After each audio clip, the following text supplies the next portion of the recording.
18वां श्लोक पढ़ते हैं। अग्ने न्यय सुपथा राये अस्मान विश्वानि देव वयुनानि विद्वान युयोधि अस्मत् जुहुराणम् एनो भूयिष्ठाम ते नम उक्तिम विधेम।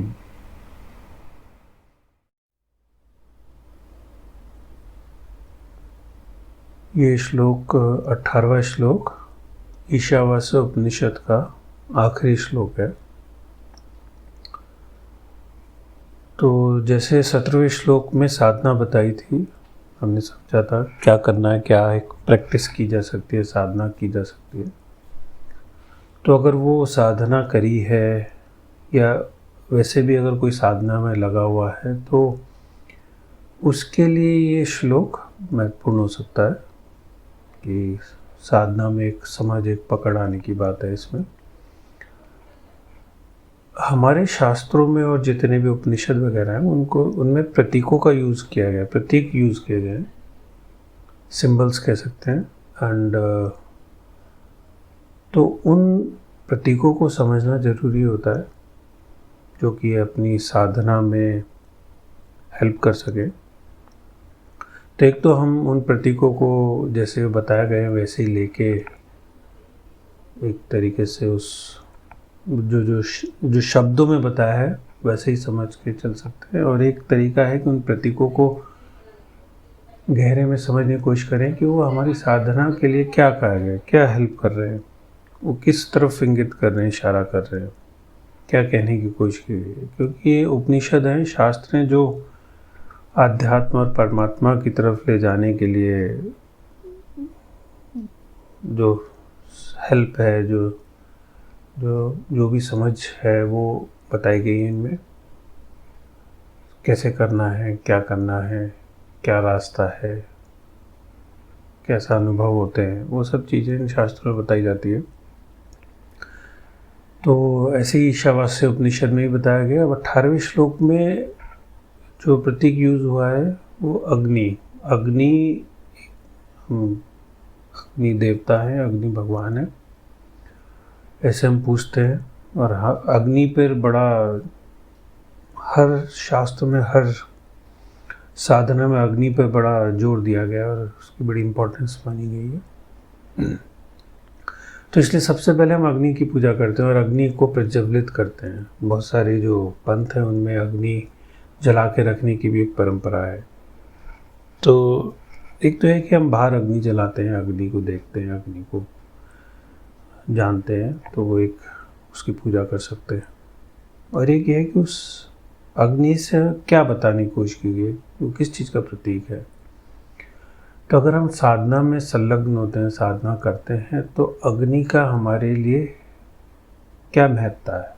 सब शास्त्रों में बड़ी महत्वपूर्ण है अग्नि का, मतलब रोल बड़ा इम्पोर्टेंट है। लेकिन तो अगर हमारे जितने साधना शास्त्र हैं, साधना की जो बात की गई है, उनमें भी अग्नि का बड़ा बार बार यूज़ किया गया है, बड़ा बार उसका महत्वपूर्ण माना गया है।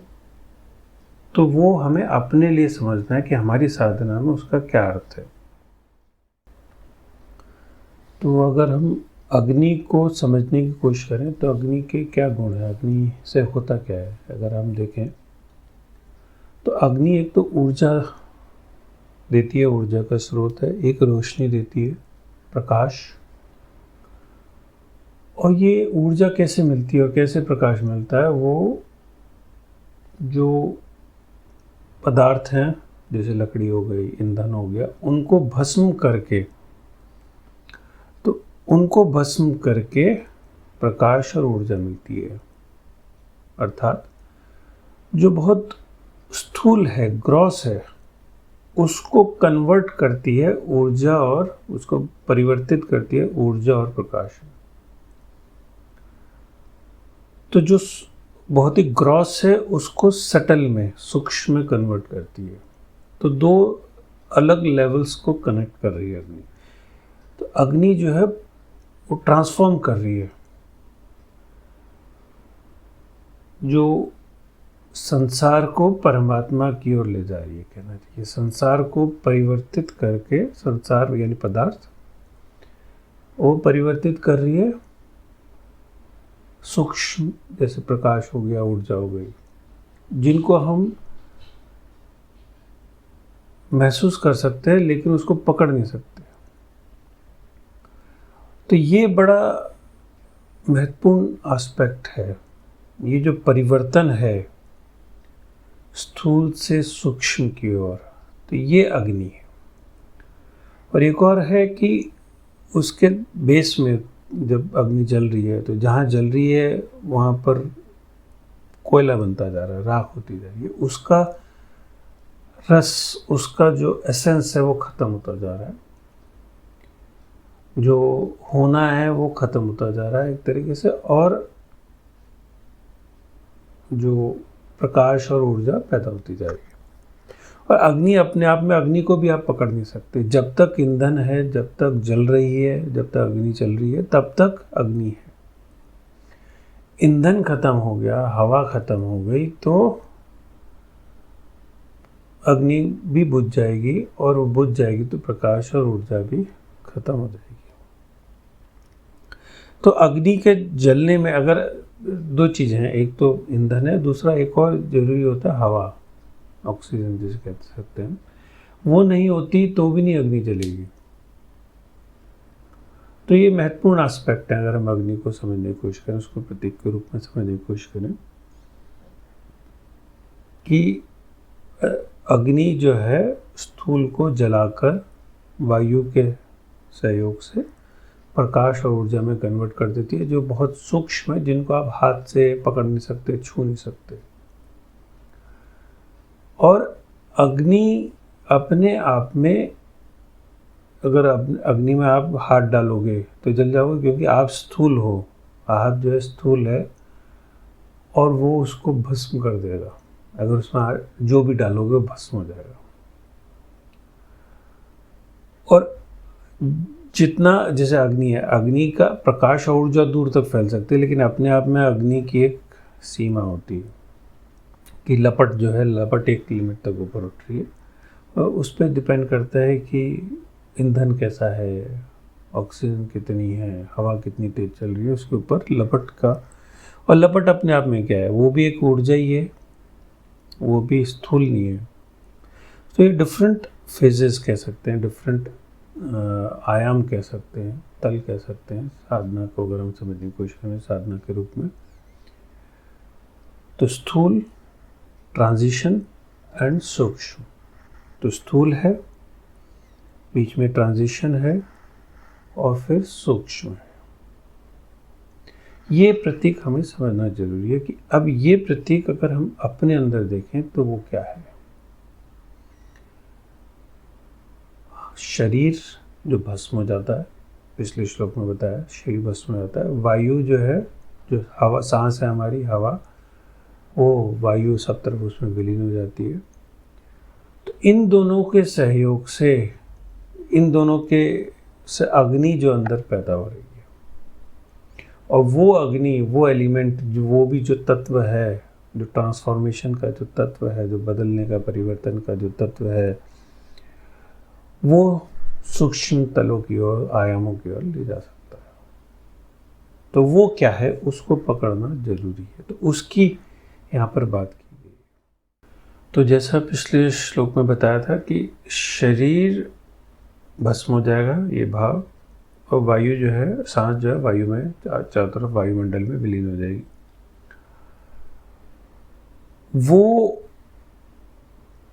जब भी हम अगर उसको अनुभव करते हैं, करेंगे, तो एक तो बाहर की अग्नि से हो सकता है कि बाहर की अग्नि से शरीर जल गया। एक भीतर की अग्नि कह लो, ऊर्जा कह लो, जो कि उस शरीर को ईंधन की तरह यूज़ करके, और सांसों को, सांसों की जो हवा है, जो तत्व है सांसों में, ऑक्सीजन है जो, और प्राण है, तो उन दोनों को यूज़ करके अपने अंदर वो अग्नि, ये दोनों ईंधन के रूप में हो गए उस अग्नि को जलाने के लिए और सपोर्ट करने के लिए। तो जब आप गहरे में अपने शरीर को देखते हो भस्म हो जाएगा, और उसको गहरे में समझने की कोशिश करते हो कि ये एक पदार्थ है, इस संसार का पदार्थ है, और वायु सांस जो है, जब इन दोनों पे आप ध्यान केंद्रित करते हो एक साथ, तो एक अग्नि पैदा हो सकती है। जब भी साधना करते हैं, किसी भी तरह की साधना कर सकते हैं, तो वो साधना जब भी करते हैं तो शरीर और सांसों दोनों का यूज़ होता है, दोनों का उपयोग होता है, और एक ऊर्जा पैदा होती है, एक अग्नि तत्व पैदा हो सकता है। वो शरीर को यूज़ कर रहा है, सांसों को यूज़ कर रहा है, और उसको परिवर्तित करके सूक्ष्म की ओर जा रहा है, जो ऊर्जा प्रकाश, जिससे कि सार जो तत्व है वो दिखने लगे, वो ऊर्जा महसूस होने लगे। तो ये साधना का अहम हिस्सा है। ये अपने अंदर जानने और समझने की ज़रूरत है कि मेरे अंदर क्या होता है। जब भी मैं साधना करता हूँ तो वो जो पैदा होता है, तो इससे हमें ये समझ में आया कि हमारी साधना की दिशा सही है कि नहीं है। एक तो है कि हम बैठ गए, आराम से बैठे हुए हैं, शांत हो गए, कह सकते हैं शांत हो गए, या बस बैठे हुए हैं। तो कई बार, बहुत बार आलस में बैठ जाते हैं और उसी को हम सोचते हैं साधना हो गई। जबकि जब साधना होगी तो जैसे इसमें कहा गया, अग्नि तत्व पैदा होगा। एक, जिसे मैंने पिछले श्लोक में थोड़ा सा शब्द यूज़ किया था, एक्टिव टेंशन, एक्टिव एनर्जी, तो एक्टिव प्रिंसिपल हम कह सकते हैं। तो ये जो अग्नि है, ये वही है कि कुछ अंदर एक एक्टिव एनर्जी और एक्टिव अटेंशन, एक एक्टिव प्रिंसिपल, जो नॉर्मल, जो यूजुअल, जो हम जिंदगी में जो चलते हैं, जीते हैं, उसमें जो हमारा टेंशन रहती है, जो तरीका रहता है, उससे कुछ अलग होता है हल्का सा, जिसे हम कह सकते हैं करंट टाइप। एक इलेक्ट्रिसिटी फ्लो करती है तारों में, बिजली, उसी प्रकार से शरीर के अंदर भी वो करंट, इलेक्ट्रिसिटी, एक ऊर्जा, एक अग्नि, वो फ्लो हो सकती है। और वो जो फ्लो होती है वो अग्नि है, जो कि शरीर का यूज़ करके, प्राणों का, सांसों का यूज़ करके सूक्ष्म तलों की ओर ले जा रही है। इसलिए हमारे यहाँ प्राणायाम का बड़ा महत्वपूर्ण माना गया है, और शरीर, इसलिए योग डेवलप हुआ, योगासन के, उस आसन के द्वारा वो ऊर्जा, वो इलेक्ट्रिसिटी, वो तत्व अपने अंदर पैदा हो सके, फ्लो हो सके। और फिर जब वो पकड़ में आने लगे, तो वो यहाँ पे बात की गई है कि उसको हमारा नमन है। सबसे पहले तो उसको हम पकड़ें, उस पे ध्यान रखें, उसको प्रज्वलित रखें, उसको एक्टिव एनर्जी को अपनी बॉडी में ज़्यादा से ज़्यादा लाने की कोशिश करती है। जितनी साधनाएं गहरे में उस तरफ ले जाने की कोशिश रहती है। एक्टिव अटेंशन हम कह सकते हैं, अपने अंदर एक सूक्ष्म ध्यान पैदा हो सकता है। फिर उस अग्नि से, उस एक्टिव एलिमेंट से जो कुछ भी है संसार को देखना, अपने अंदर जितने कर्म है, जैसे पिछले श्लोक में कहा था कि जो अभी तक जो देखने वाला है और जो करने वाला है और जो किया जा रहा है, उन दोनों को एक साथ देखना, समझना। तो हम नॉर्मल तरीके से देखें तो अपने मन से और बुद्धि से, जो एक हमारी जो सांसारिक बुद्धि है, उससे देखने की कोशिश कर रहे हैं, तो वो बहुत गहरे नहीं जा पाती, और कुछ समय बाद हम थक जाते हैं, कुछ समय बाद हम बोर हो जाते हैं, हम कहते हैं यार नहीं हो रहा, कुछ नहीं कर पा रहे। तो वो यहाँ पर जो बात बताने की कोशिश की है कि अब जो एक्टिव एलिमेंट है, जो ध्यान से, भक्ति से, साधना से जो भाव है, जो वो एक्टिव एलिमेंट, वो अग्नि तत्व जब पैदा हो जाता है, तो फिर अब उस एलिमेंट के साथ, उस एलिमेंट से वो देखना है, वो ध्यान रखना है कि जो मैं कर्म कर रहा हूँ और जो करने वाला है, उस पर नज़र रखनी है कि वो अग्नि तत्व उसको देख सकता है। तो ये जो, इसलिए अग्नि जो है बड़ी महत्वपूर्ण हो जाती है। वो अपने अंदर जानना, पहचानना जरूरी है। तो साधक के लिए जब वो पकड़ में आने लगता है, तो फिर वो बहुत इंपॉर्टेंट हो जाता है, बहुत महत्वपूर्ण हो जाता है, उसको बनाए रखना। तो इसीलिए यहाँ पर जो अक्सर क्या होता है, साधक जो गहरे जा रहा होता है तो उसका खाने का भोजन जो है बदलने लगता है, क्योंकि ये जो अग्नि है जो पैदा हो रही है, ये जैसे हम कह रहे हैं जो भस्म कर रही है, जो शरीर से अग्नि ऊर्जा पैदा हो रही है, तो ईंधन क्या है, जैसा ईंधन होगा वैसी अग्नि प्रज्वलित होगी, वह इतनी आसानी से मुश्किल से प्रज्वलित होगी। तो जब आप खाना बहुत स्थूल लेवल का होगा, बहुत ग्रॉस होगा, हैवी होगा, तो अग्नि जल्दी से, जैसे आप गीली लकड़ी को जलाना बड़ा मुश्किल है, ठीक है ना, तो उससे अग्नि नहीं पैदा होती, धुआं ज़्यादा निकलेगा, अग्नि कम होगी। तो इसकी बजाय अगर आप पेट्रोल जलाओगे तो एकदम से आग पकड़ लेगा, या बारूद जलाओगे तो विस्फोट भी हो जाएगा। तो फिर वो साधक इस चीज़ पे बड़ा ध्यान रखता है कि वो क्या खा रहा है, उसके अंदर का ईंधन क्या है, उस ईंधन के आधार पर वो अग्नि जल्दी पैदा हो सकती है। तो जैसा भोजन है वैसा ही शरीर होगा, जैसा शरीर होगा वैसा ही उसके अंदर, कहना चाहिए, उस अग्नि के लिए ईंधन होगा। तो जैसा ईंधन होगा वैसी अग्नि होगी, जलेगी नहीं जलेगी। तो अगर आपका बहुत स्थूल लेवल का, बहुत ही ग्रॉस फूड है, जैसे इसलिए हमारे यहाँ पे अक्सर कहा जाता है कि आप जैसे मांस और नॉनवेज जो खाने का रहता है, तो साधकों ने कई बार ये जानने की कोशिश करी और समझा भी है कि तो कुछ तरह के खाने जो हैं वो, जैसे नॉनवेज टाइप हो गया, वो गहरे में बहुत स्थूल होते हैं, जो कि उस सूक्ष्म अग्नि को पैदा करने के लिए, बनाए रखने में रुकावट हो सकते हैं। हर किसी के लिए एप्लीकेबल नहीं होता। वो कुछ तरह के फूड जो उस अग्नि को बहुत सहयोग करते हैं, हेल्प करते हैं उसको, अग्नि को पैदा करने में, उसको बनाए रखने में। तो वो शरीर में क्या रिक्वायरमेंट है, ये भी एक अलग साधना हो सकती है उस अग्नि को बनाए रखने। तो इसलिए साधक की जो जीवनचर्या है, इसी प्रकार से खाली भोजन ही नहीं, आप कहाँ रह रहे हो, कैसे जी रहे हो, आपको जीने का तरीका क्या है, वो भी बदलने लगता है अगर आप उस अग्नि को बनाए रखने की कोशिश करो, उस इलेक्ट्रिसिटी को, उस एक्टिव एलिमेंट को बनाए रखने की कोशिश करो। वरना ये जो स्थूल जीने का बहुत ग्रॉस तरीका है, जो जीने का अगर बहुत ही कहना चाहिए सांसारिक तरीका है, वासनाओं से भरा हुआ है, तो बहुत जल्दी उस अग्नि को बुझा सकता है। इसलिए ये ध्यान रखने की ज़रूरत है कि हम कहाँ पर कैसे जी रहे हैं, क्या खा रहे हैं, किस तरह के हमारे इम्प्रेशंस पड़ रहे हैं, हम किन चीज़ों को देख रहे हैं, किस तरह की बातें कर रहे हैं, हमारा आचार विचार व्यवहार कैसा है, किन लोगों के बीच में उठ रहे हैं बैठ रहे हैं। इसलिए सत्संग का बड़ा यूज़ महत्वपूर्ण बताया गया, बहुत ही महत्वपूर्ण बताया गया कि सत्संग में जब आप संतों के साथ बैठते हो, अपने साथियों के साथ, साधकों के साथ बैठते हो, तो वो एक अलग टाइप का ऊर्जा देती है, वो सहयोग करती है उस अग्नि को प्रज्वलित करने में, उस ऊर्जा को पैदा करने में।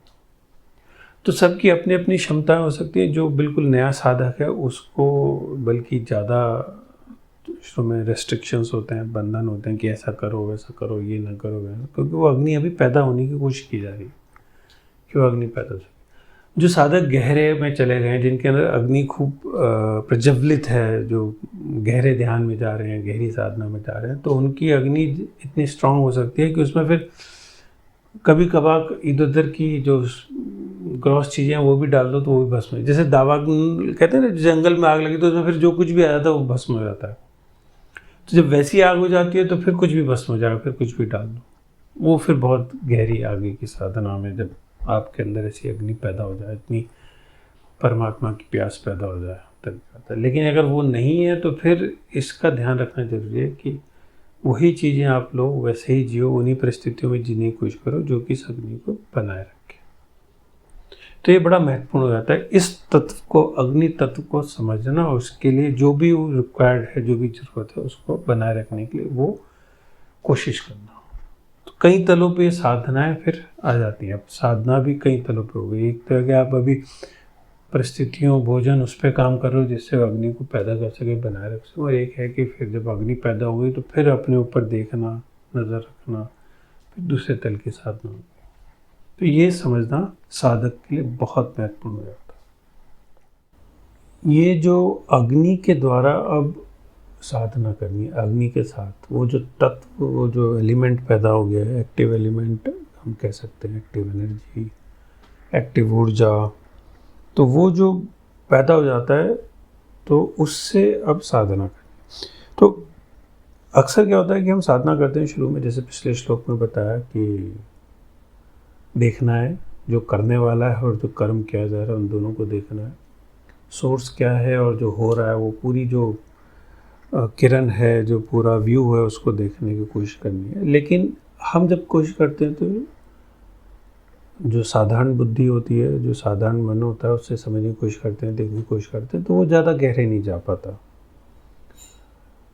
क्योंकि वो तत्व से नहीं पकड़ पाता।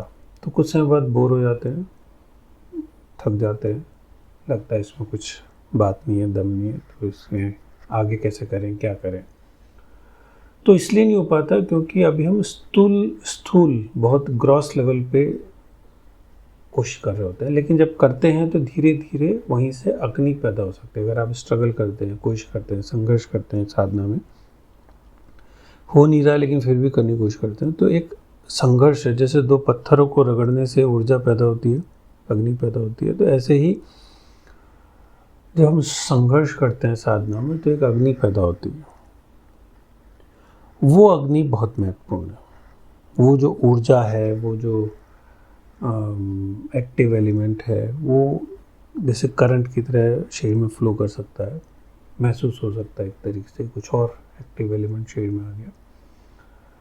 तो वो जब आने लगता है तो फिर उससे इस साधना को किया जा सकता है थोड़ा और गहरे में, थोड़ा और लंबे तक, क्योंकि वो जो अग्नि जब पैदा होगी तो वही स्थूल को परिवर्तित करेगी सूक्ष्म की ओर।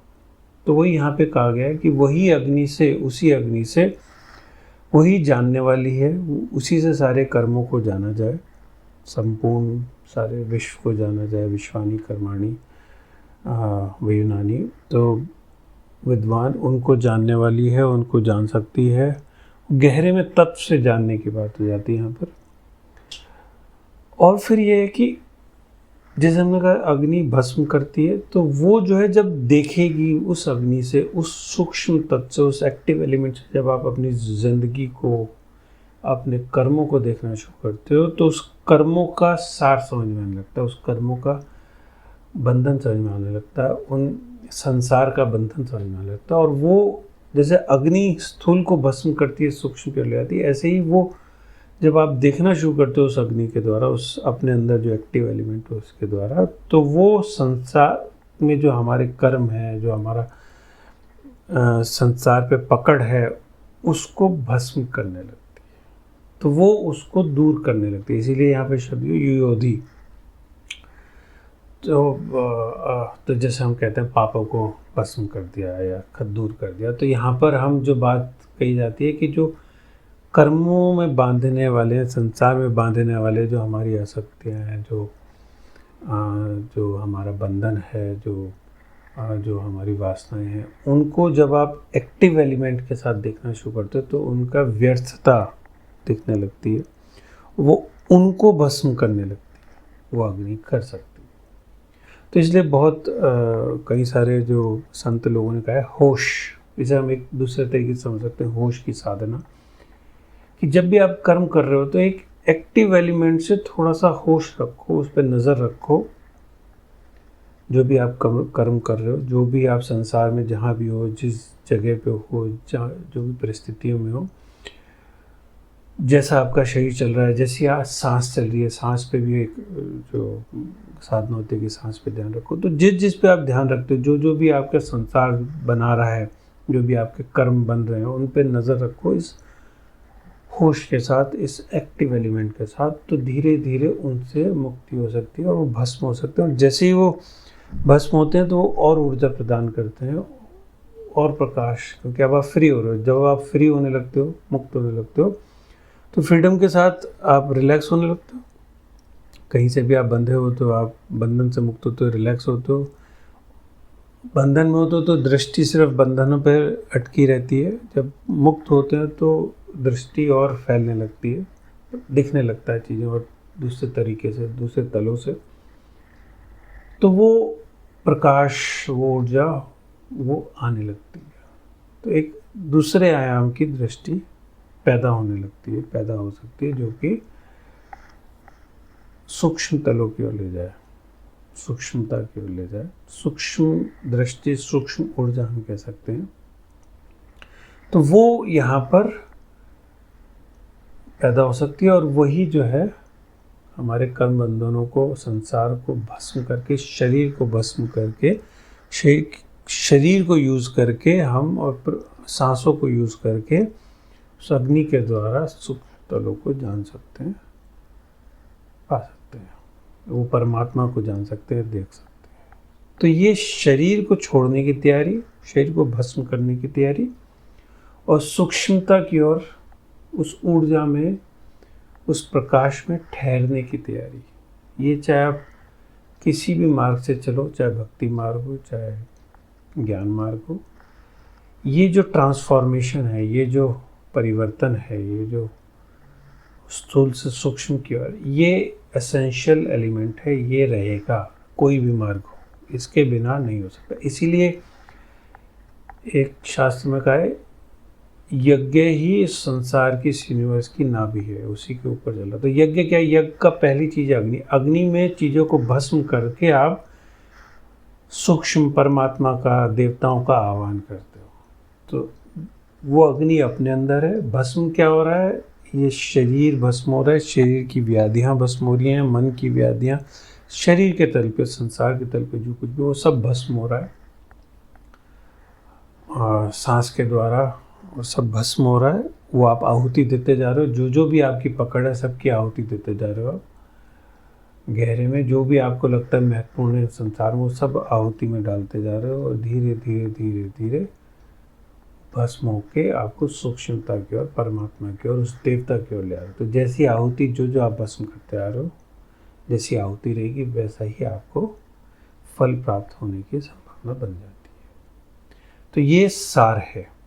तो इसलिए हम इसको फिर, जब ये पकड़ में आने लगता है, तो गहरे में, तब ये नहीं है कि मैं कर रहा हूँ, कि मैं अपने दम से कुछ कर रहा हूँ। वो गहरे में रिसेप्टिविटी जो हम एक, कि हम अब प्राप्त कर रहे हैं, अब हम नमन कर रहे हैं, अब हम नमन की भावना आती है, धन्यवाद की भावना आ जाती है, कि जो कुछ हो रहा है, अब मैं इस संसार से फ्री होकर सूक्ष्म को जो जान रहा हूँ, देख पाने की कोशिश हो पा रहा है, जो देखना उस प्रकाश में, तो वो उसके प्रति बड़ा कृतज्ञता, बड़ी भावना की, धन्यवाद वाली, नमन वाली भावना पैदा होती है। और बार बार फिर नमन कर, क्योंकि अब वो फिर नमन ही रह गया, अब कुछ और करने को नहीं है। अब सिर्फ आप उसमें हो सकते हो, आप नमन की स्थिति में, अब आप उसको होने दे रहे हो, अब आप कुछ कर नहीं रहे हो, अब उसको होने दे रहे हो। तो बार बार उसको फिर आप नमन की स्थिति में आ जाते हैं। तो ये इस श्लोक का सार है। तो यहाँ पर ये ईशावास्य उपनिषद का ये आखिरी श्लोक है। तो यहाँ पे हम समाप्त करते हैं, अंत करते हैं, इति करते हैं।